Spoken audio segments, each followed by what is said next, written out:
بسم اللہ الرحمن الرحیم۔ السلام علیکم دوستوں، امید ہے کہ آپ سب خیریت سے ہوں گے۔ دوستوں ایک قصہ ہے ایک ڈاکو کا۔ ایک ڈاکو تھا، اس کا کام ہی ڈاکہ ڈالنا تھا، اور ڈاکہ ڈالتے ڈالتے اس کو ایک زمانے کے بعد بڑھاپا آ گیا۔ تو اس زمانے میں وہ ڈاکہ نہیں ڈال سکتا تھا کیونکہ وہ بوڑھا ہو چکا تھا۔ تو اس نے سوچا کہ چلو ایک اور طریقہ ہے، ڈاکہ ڈالا جائے۔ تو اس نے ایک بزرگ کی شکل اختیار کر لی۔ اس نے صوفیانہ طور پر اختیار کر لیا، ایک بڑا کرتا پہن لیا، ٹوپی اوڑھ لی اور ہاتھ میں تسبیح پکڑ لی، اور مسجد میں جا کر ایک کونے میں بیٹھ گیا اور عبادت کرنا شروع کر دی، اور ذکر اذکار وظائف کرنا شروع کر دیے۔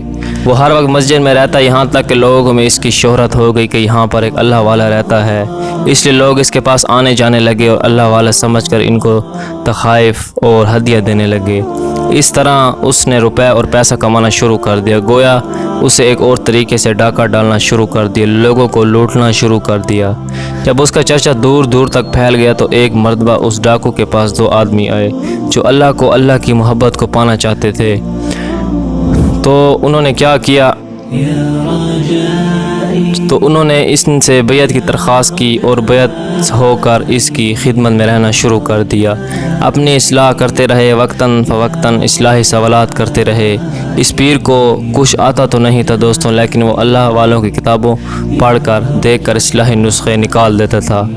ان کو بتا دیا کرتا تھا کہ وہ آدمی اس کو بزرگ سمجھ کر ان کی باتوں پر عمل کرتے تھے۔ یہ سلسلہ برابر تک چلتا رہا یہاں تک کہ ماشاءاللہ وہ دو آدمی ولایت سے نواز گئے۔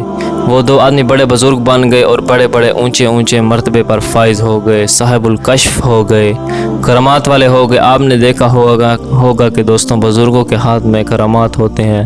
اللہ تعالیٰ نے ان کو کرامات سے نواز دیا۔ ایک مرتبہ ان دونوں نے سوچا کہ اللہ نے ہمیں تو بزرگ برکت سے یہ مقام عطا فرمایا، تو ہمیں دیکھنا چاہیے کہ ہمارے شیخ کا یہاں کیا مقام ہے، اللہ کے یہاں کیا مقام ہے۔ ان دونوں نے مراقبے میں بیٹھ کر اپنے شیخ کا مرتبہ دیکھنا چاہا تو بہت دور دور تک کوئی مرتبہ نظر نہیں آیا۔ جب کوئی مقام نظر نہیں آیا تو بالآخر وہ دونوں شیخ سے بدظن ہونے کے بجائے آپس میں کہنے لگے کہ ہمارے شیخ تو بہت اونچے مقام کے ہیں، وہاں تک ہماری روحانی رسائی نہیں جا سکتی، اس لیے ہم کو شاید ان کا مقام نظر نہیں آیا۔ پھر فیصلہ کیا کہ چلو شیخ کے پاس چلتے ہیں اور ان سے پوچھ لیتے ہیں۔ کہ شیخ کے پاس آئے اور عرض کیا، حضرت ہم سے غلطی ہو گئی کہ ہم نے آپ کا مقام جاننے کے لیے مراقبے میں بیٹھ گئے تھے، لیکن دور دور تک آپ کا مقام نظر نہیں آیا، آپ یہ بتا دیجئے کہ آپ کا کیا مقام ہے۔ یہ سن کر ڈاکو رونے لگا اور روتے روتے کہنے لگا، میرا کوئی مقام در حقیقت ہے ہی نہیں، اصل میں ڈاکو تھا اور بڑھاپے کی وجہ سے یہ کام نہ ہو سکا، تو میں نے ڈاکہ ڈالنے کی نیت سے یہ ڈھونگ رچا لیا، اور تم میری وجہ سے کوئی بلند مقام نہیں پائے، بلکہ تمہاری اچھی نیت سچی طلب کی وجہ سے تم یہ مقام پائے ہو، میری وجہ سے تم یہ مقام نہیں پائے۔ تو ان مریدوں نے جب یہ دوستوں یہ سنا تو انہوں نے اپنے شیخ کے لیے دعا کی کہ اے اللہ، ایسا کیسے ہو سکتا ہے کہ جس کی وجہ سے ہمیں یہ مقام ملا وہ خود محروم ہے، لہٰذا اے اللہ اسے بھی مقام سے نواز دے۔ تو اللہ نے ان دونوں کی دعا قبول کر دی، سبحان اللہ۔ دوستوں ایک اور قصہ ہے کہ یمن میں ایک شخص کا بہت بڑا باغ تھا، جب کٹائی کا وقت آتا تو غریب مسکین اس کے پاس آتا تو وہ سب کو پھل دے دیتا۔ ایک دن اس شخص کا انتقال ہو گیا، یہ باغ بچوں کی ملکیت میں آ گیا۔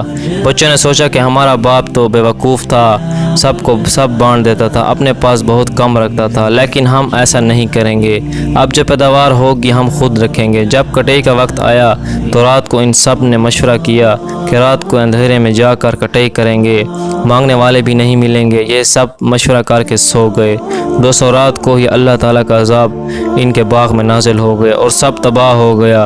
صبح جب یہ کٹائی کرنے کے لیے نکلے تو دیکھا کہ پورا کا پورا باغ تباہ ہو چکا ہے۔ سمجھ گئے کہ یہ ہماری غلط نیت کی وجہ سے ہے، اللہ کا عذاب نازل ہوا ہے۔ اس لیے دوستو ہمیں جو بھی کام کرنا چاہیے خالص اللہ کی رضا کے لیے، اور اچھی نیت ہونی چاہیے جس سے لوگوں کو فائدہ ہو۔